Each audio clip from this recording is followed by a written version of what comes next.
In my time, I've had 6 or 8 reasonable header fires that I can remember. I've been to probably 6 or 8 where it's got away in a paddock, which I've actually had to fight. By having chaser bins and water units in the paddock has probably saved me 3 headers.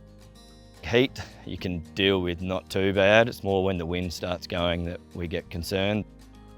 As a guide of wind, we measure the index at 2 metres, because that's normally around crop height-ish or a bit above, I suppose, where the fire gets going.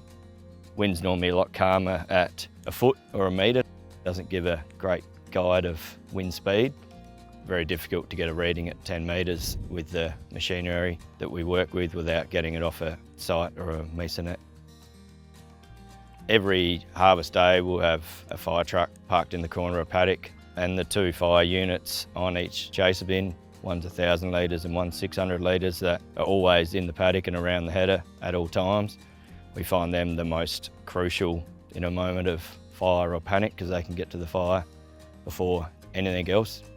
We spend an hour every morning on all the machines, greasing, start all our fire units every day, even if it's not a firebound day, to make sure everything is working. And we blow the headers down very well with a big air compressor. That is probably as important as anything, getting all your chaff off your headers, and you continuously get it off. Keeping radiators clean, the headers don't run as hot.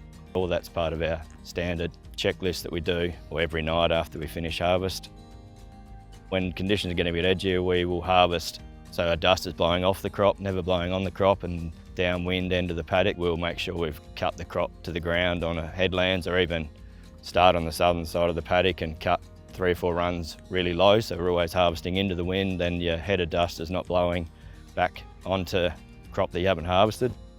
We always have a feeling of what's right or wrong, but having an actual grain harvest code to give us a guide of safety of harvest helps us make decisions in tough weather.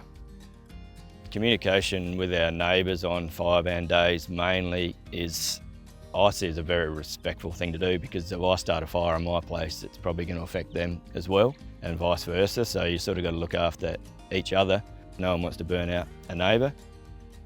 Talking about it sort of puts a bit of responsibility and pressure on us making the right decisions for others, not just our own farm and what we want. Normally tough weather's leading into a storm, which we're concerned of losing crop a lot of that time, so it's a tough decision to stop, but it's more about the big picture and the community